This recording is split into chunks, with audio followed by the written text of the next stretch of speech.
Bom dia, queridos e queridas.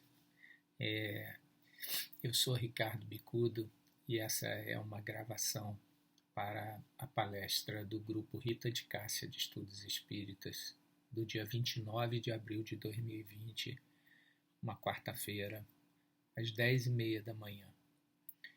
Nós vamos pedir a Jesus, nosso Mestre, que inspire as nossas reflexões desta hora para que possamos tirar o melhor proveito do tema.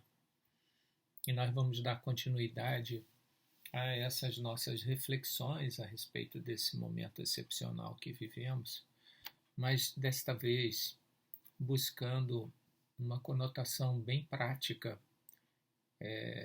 inspirando-nos nos ensinamentos espíritas e cristãos, sobre o que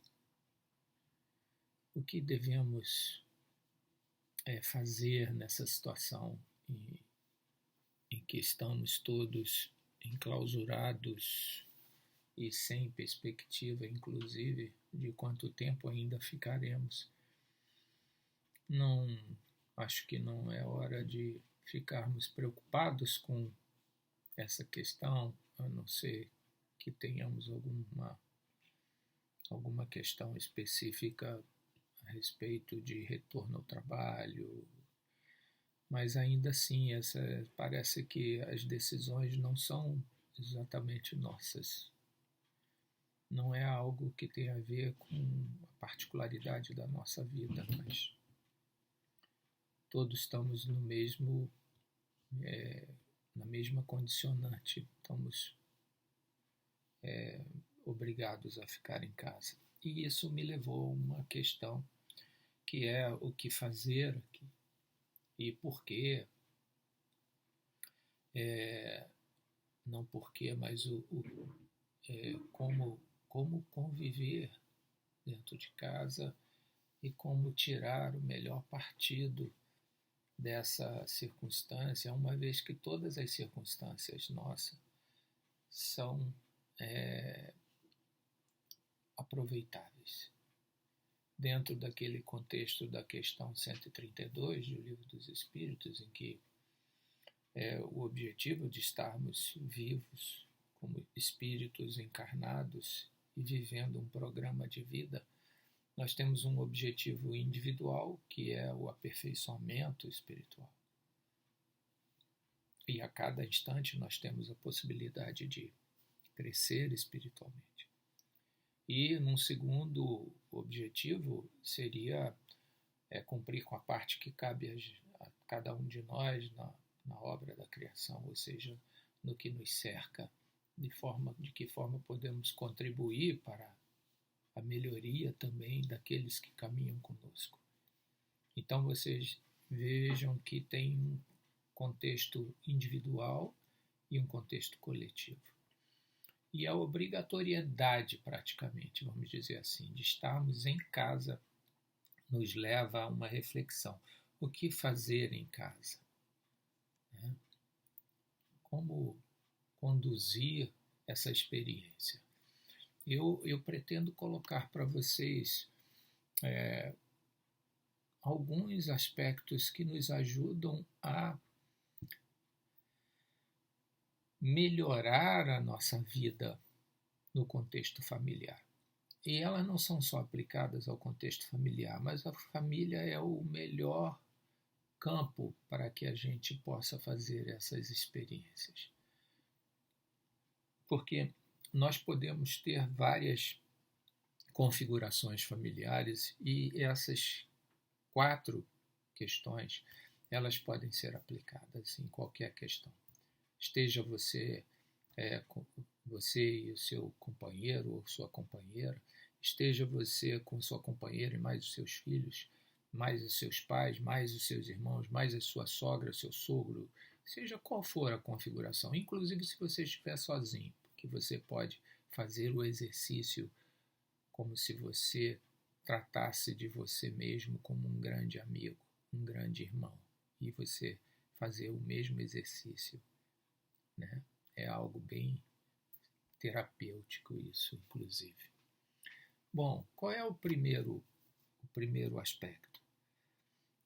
Eu coloco, e alguns amigos já me ouviram falar, desses 4 pilares da boa, vamos dizer assim, relação, né? Seja ela íntima, seja ela formal. Primeiro, os 2 primeiros, eles são mais simples, mais básicos. Os 2 últimos é que são mais, vamos dizer assim, desafiadores para nós. Eles são os que impulsionam mais o nosso progresso espiritual. São mais doutrinários, vamos dizer assim. Os 2 primeiros são mais elementares, mas são necessários para o desenvolvimento dos outros 2. Qual é o primeiro pilar? Para a gente exercitar nesse momento que estamos praticamente, compulsoriamente convivendo no ambiente familiar restrito à nossa casa. A comunicação. A comunicação é o primeiro ponto a ser lembrado em como está a nossa comunicação. E fazer um balanço. E a comunicação eu vou colocar aí como 3 aspectos dentro da comunicação. O primeiro é o discernimento de falar e ouvir. Esse balanço. É hora de eu falar, eu tenho que falar. É um dever, é uma necessidade para a situação eu falar. Ou ao contrário, é uma necessidade de eu calar. Gente, isso é fundamental para a boa relação, né? O segundo, que tem relacionado com esse segundo aspecto, com esse primeiro aspecto, dentro da comunicação ainda, é como falar ou como calar. Vão anotando.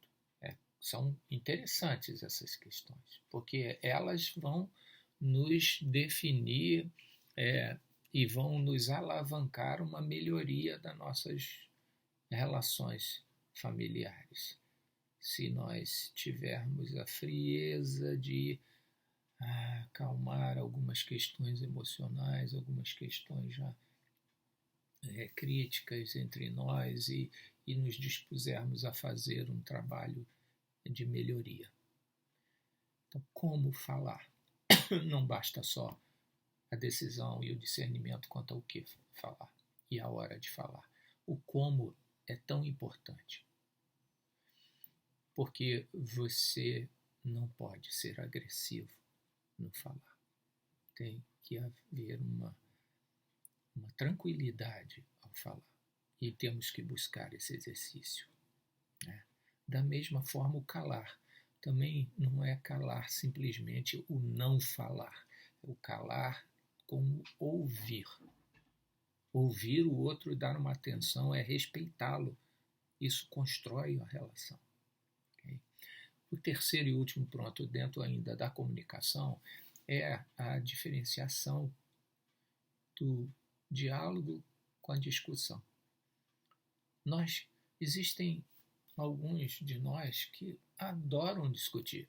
E isso não é bom na relação familiar, ainda que tenha condições que são específicas para isso. Mas numa família, o diálogo, a conversa construtiva, porque o diálogo é uma construção mútua. Um fala, o outro fala e vão ambos construindo um denominador comum. A discussão não. A discussão alguém tem que vencer, porque está polarizada em 2 opiniões contraditórias. Há, às vezes, necessidade para isso, mas às vezes a gente faz isso por esporte.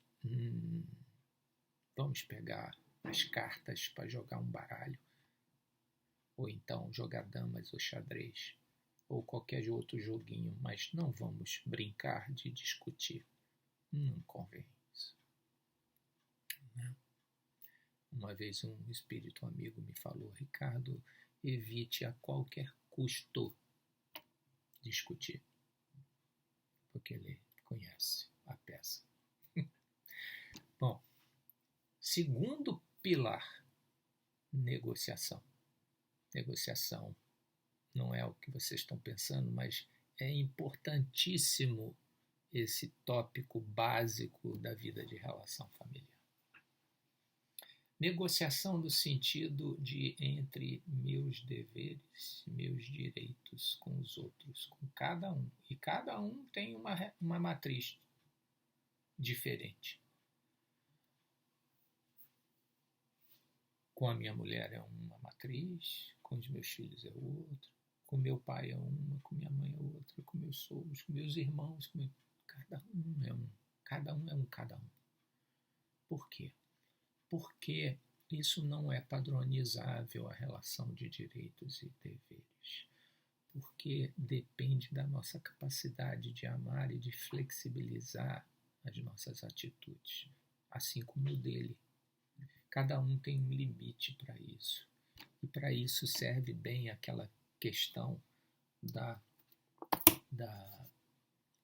página de Lázaro no Evangelho segundo o Espiritismo, capítulo 17, item 7, em que ele esclarece essa questão que é complexa e polêmica, porque às vezes os dois falam, não, mas isso é meu direito, o outro fala, não é seu direito, é meu direito. Então fica aquele impasse, e às vezes o impasse é inevitável, porque quando você tem, por exemplo, duas pessoas egocêntricas, só tem conflito, e essa negociação é muito difícil.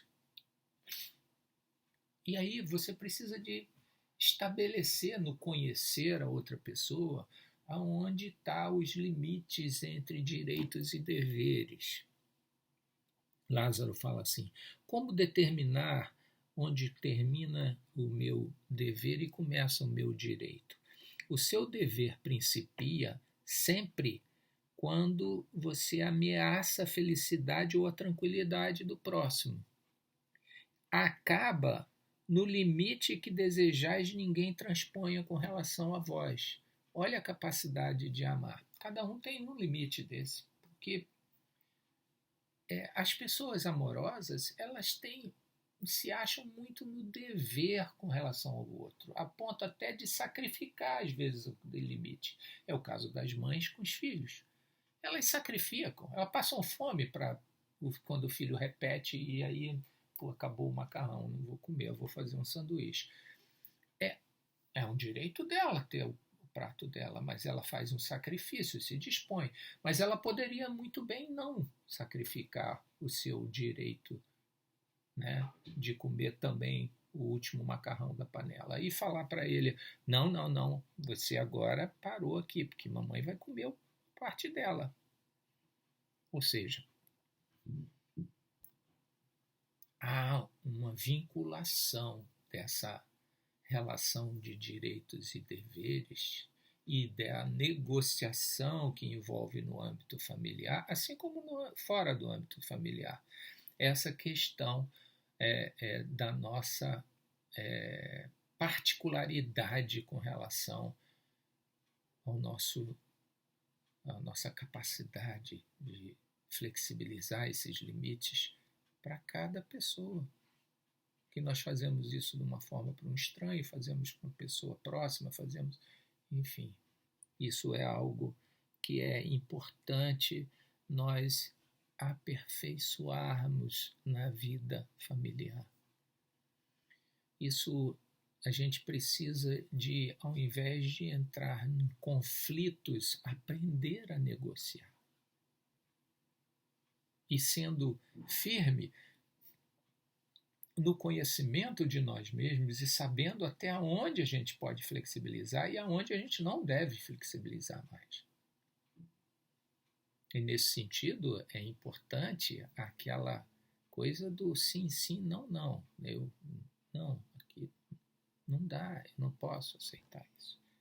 Então, e a pessoa, quando percebe que é o seu limite, ela passa a respeitar aquele limite. Mas isso tudo é um amadurecimento, né? Mas é fundamental essa disposição de todos os envolvidos em respeito aos limites de cada um no na relação direitos e deveres dentro de casa. Bom, com relação... Desculpa aqui, peraí. Falhou aqui. Ok, podemos continuar. Entrou coisas do computador. Essa negociação é uma negociação da relação. É algo que é importante saber fazer isso. E saber os limites. E trabalhar com as pessoas que caminham conosco, quais são esses limites. A gente vai aprendendo a conhecer e vai se respeitando e vai evitando problemas. Ok. Agora, gente, a gente entra nos 2 pilares superiores. São mais difíceis. Esses alavancam muito, inclusive os 2 primeiros. O terceiro é a nossa humildade nas relações. Nós não podemos nos achar menores nem maiores.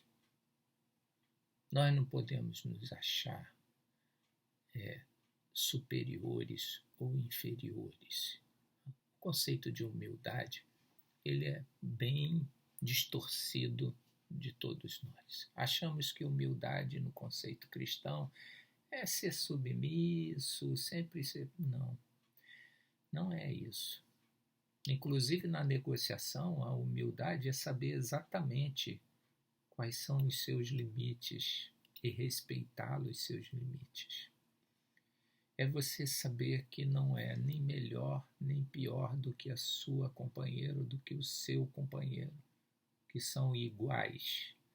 O conceito de humildade cristão é um conceito de identidade, não um conceito de inferioridade, como muitos pensam. Nós somos iguais. Sabe onde está isso? No mandamento maior.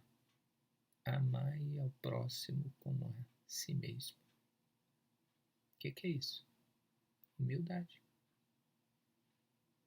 Você deve buscar amar ao outro na mesma dimensão que você ama a si mesmo. Olha a igualdade. Olha a identidade de um com o outro. É você perceber que o outro é igual a você. Merece o seu respeito da mesma forma como você quer ser respeitado. Isso, gente, na vida de relação ajuda muito, muito, porque você cria uma disposição para a comunicação, para a negociação, você já parte de um princípio que vocês estão em pé de igualdade. Resolve 80% dos problemas. Os outros 20% você vai resolver com o 4º pilar. Esse é mais difícil. Esse é mais difícil porque esse é a caridade na relação. A caridade na relação. E a gente vai começar pegando a definição, porque assim como a humildade, a caridade é terrivelmente mal compreendida em seu significado mais verdadeiro. A questão 886 do Livro dos Espíritos. Qual o verdadeiro sentido da palavra caridade, conforme a entendia Jesus? Resposta: benevolência para com todos, ou seja, fazer o bem. Fazer o bem. Indulgência para as imperfeições dos outros. Tolerância. Uma percepção do outro com um sentimento de compreensão das fragilidades humanas do outro. E o terceiro, perdão das ofensas. Olha só como é difícil. Vamos botar isso na vida familiar. E esse exercício, com esse momento que a gente está passando de superexposição mútua, nós estamos expostos uns aos outros, não mais com aquela economia, né, de tempo que a gente tinha, não tinha tempo para nada na família, né? Agora a gente tem todo o tempo para a família. Aqueles que não estão mergulhados no home office, que estão fechados na telinha do computador e também estão ausentes de casa.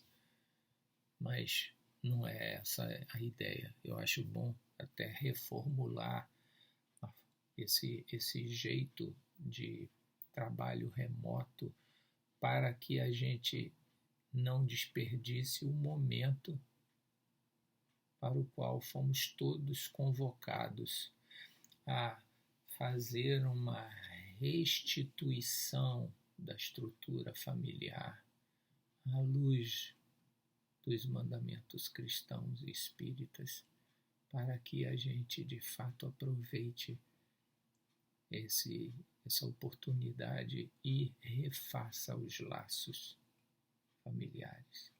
Essa é a experiência rica a ser feita. E os sinais indicam para a gente que é isso que todos temos que fazer. Hashtag fique em casa pode ser traduzido em hashtag acerte-se com seus pares. Hashtag cresça nas relações com os seus. Hashtag se aperfeiçoe como ser humano, como espírito encarnado, necessitado que somos todos de melhoria. Ora, computador de novo.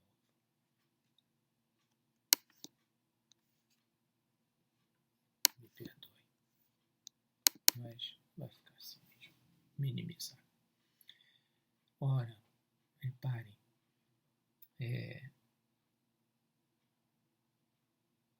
a caridade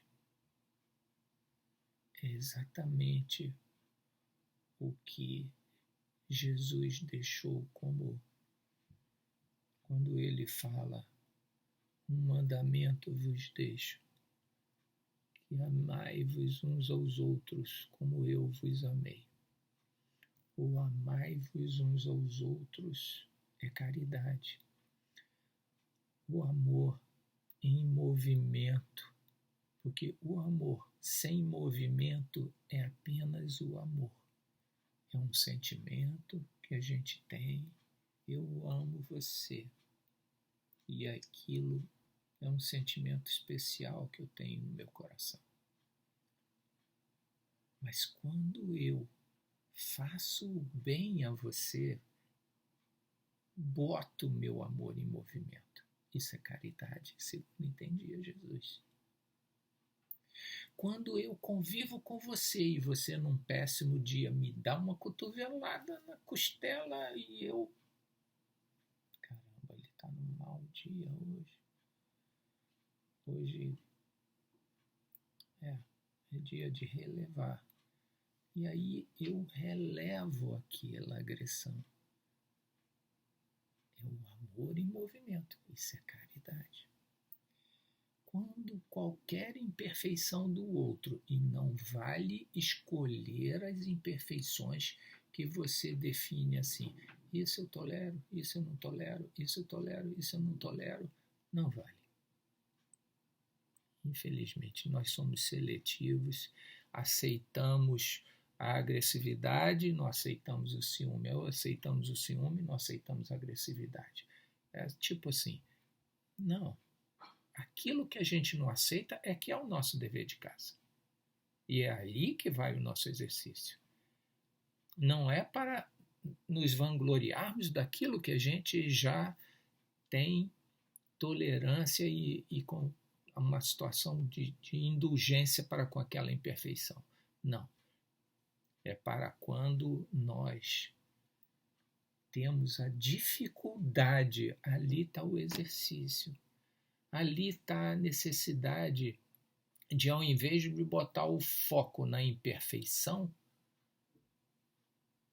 do nosso familiar, do nosso filho, do nosso irmão, da nossa companheira, do nosso companheiro, ao invés de botar o foco na imperfeição, nós temos que botar o foco na nossa capacidade de amar e fazer movimentar o nosso amor, sendo indulgentes, compreendendo, tendo como base para essa indulgência a compreensão da fragilidade do outro, da imperfeição do outro. E isso nos fará crescer como seres humanos, porque não tem nada mais especial no homem quando ele se torna solidário ao outro na sua necessidade. E ali crescemos juntos. Não é ser conivente, mas é ser compreensivo da humanidade imperfeita do outro. Se houver uma oportunidade de ajudarmos, vamos ajudá-lo, mas sem botar o dedo na ferida para machucá-lo. Aí fazemos uma convivência de colaboração, de participação e colaboração, com a melhoria de ambos, dos dois. E isso traz para a gente um argumento também muito importante, que nós precisamos que os outros sejam indulgentes conosco. E aí isso é a nossa capacidade de amar botada em movimento, fluindo, e não botando foco na imperfeição do outro.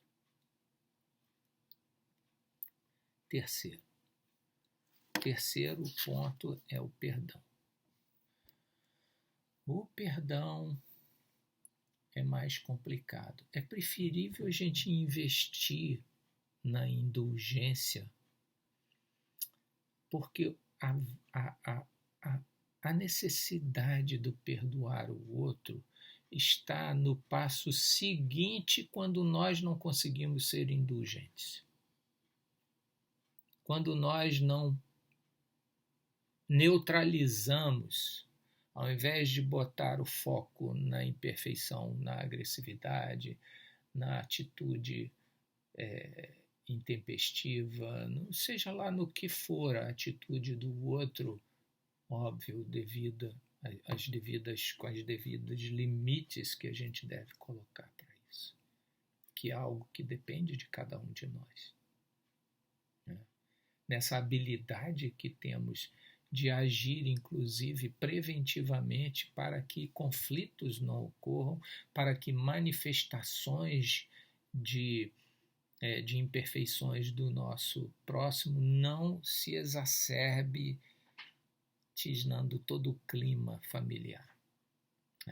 Isso depende muito de uma habilidade que às vezes nós não temos e precisamos de fazer esse exercício preventivo. Mas o fato é que às vezes nós não conseguimos ser indulgentes. Aí fica o terceiro recurso, que é o do perdão, porque aí nós já fomos atingidos.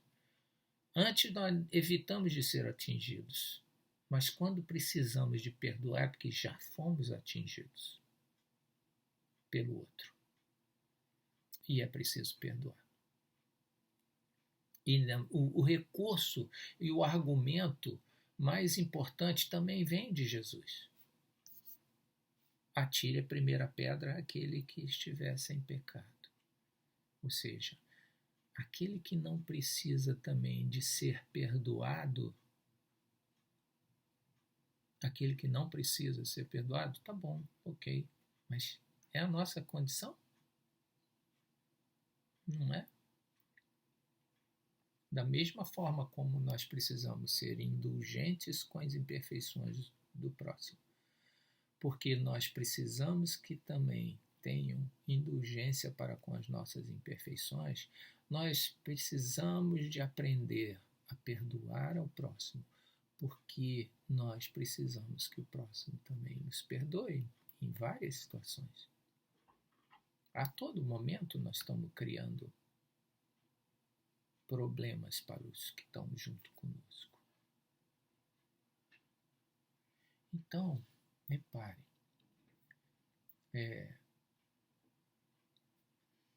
nós nessa superexposição em que estamos nesse período de pandemia e estamos em casa, a oportunidade tanto de fazermos um trabalho de stop, como falam os terapeutas.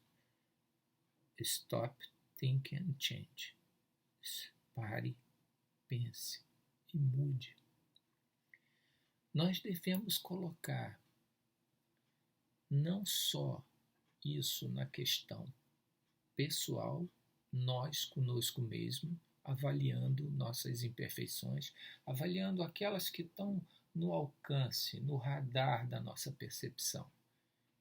E busquemos como melhorá-las com as perfeições que lhes são correspondentes. Para cada imperfeição, Deus nos coloca uma virtude, uma perfeição que lhe é oposta e que resolvemos as imperfeições pelas perfeições. Eu sou muito intolerante. Como que eu vou resolver isso? Trazendo para o meu espírito o exercício da tolerância. Não ficar se martirizando com a intolerância que eu tenho com o meu pai. Não aguento ouvi-lo, não aguento escutá-lo.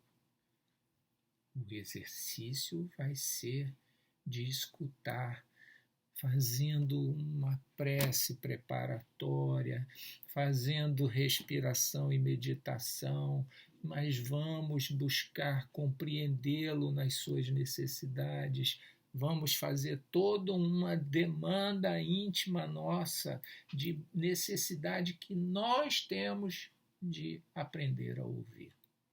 Aquela pessoa que temos dificuldade. Não aquele que fala bonito para a gente, não. Aquele que tem dificuldade, que está no ambiente da nossa casa. Jesus, novamente. Se fazei o bem, ou se amais somente aquele que vos amam, ou aqueles que vos fazem bem, que mérito temos? Nenhum, sinto muito, mas a verdade é essa, nenhum. O mérito do cristão está exatamente em vencer a dificuldade que lhe está à frente, o esforço que ele faz para isso, o esforço que ele faz em ser melhor. Esse é o ponto em que nós todos estamos com a oportunidade agora, em função dessa superexposição com os nossos queridos familiares. E, com certeza, as nossas configurações são as mais diversas possíveis, mas no ambiente familiar, nós vamos resolver questões nossas que depois nós vamos colocar no ambiente social, no ambiente, em todos os demais ambientes de trabalho, na casa espírita, em qualquer lugar. Enfim, meus amigos, lembrando para podermos ir finalizando a nossa reflexão. Para casa, para os nossos familiares. 4 deveres de casa. Como está a nossa comunicação? Estamos nos comunicando dentro desses 3 aspectos que coloquei. O balanço de falar e ouvir, o como falar e o como ouvir, e estou dialogando ou estou discutindo com os meus familiares. Segundo, a negociação de direitos e deveres entre nós nessa matriz complexa que é a vida familiar. Mas nós somos dotados de muita inteligência para resolver isso e podemos resolver. E, importante, estendendo esses limites dos nossos deveres e reduzindo os limites dos nossos direitos, porque é na nossa capacidade de humildade e de caridade que a gente vai estender isso. E vamos nos dar melhor com os nossos familiares, porque as pessoas amorosas convivem melhor do que as pessoas egocêntricas. Se você bota 2 pessoas egocêntricas, é briga o dia todo, porque você só enfrenta aquele discurso do meu direito. É meu direito, eu tenho meu direito de descansar agora. Não, vai você lavar essa louça, eu quero descansar. E o outro fala, não, mas eu também estou muito cansado, lave você a louça. Vocês já viram esse filme? E os 2 superiores, os pilares superiores da vida, que são os pilares da mensagem cristã, humildade e caridade. Não somos melhores do que ninguém, nem piores do que ninguém. Nós somos todos filhos de Deus, em pontos diferentes da trajetória, mas estaremos todos, temos todos os mesmos recursos e todos chegaremos ao destino final como filhos especiais. E por último, a caridade. Vamos botar o nosso amor em movimento. Vamos lembrar que nós fomos criados para amar. Nós não fomos criados para o ódio, para o sentimento de rejeição ao outro. Nós não fomos criados para isso. Tanto que isso dói o nosso peito. E já o amor nos torna leves. Diz Leon Denis, nós fomos criados por amor, para amar. Esse é o nosso destino. E nós vamos chegar lá. É melhor que a gente já seja dócil a esse aprendizado e faça esse esforço. Nós estamos diante de um momento riquíssimo para isso. Vamos pedir a Deus que nos ampare, que nos faça aproveitar esses momentos para que Ele não necessite de usar de novo desses artifícios para conosco, para que a gente possa de fato viver a vida tal como é a vontade de Deus. Vamos pedir a Ele que nos fortaleça nessa vontade de harmonizar o ambiente de nossa família, de nossos amigos, de nosso trabalho. Que a gente possa aproveitar isso e esse tempo seja sendo bem aproveitado, será mais curto. E diz Emmanuel que o sofrimento e as crises têm o tempo da sua compreensão. Quando aprendermos, quando fizermos a nossa tarefa, individualmente e coletivamente. Se já fizemos, vamos ajudar aos outros a completar. Que aí todos daremos os braços e sairemos felizes dessa situação. E Deus nos abençoe. Muito obrigado.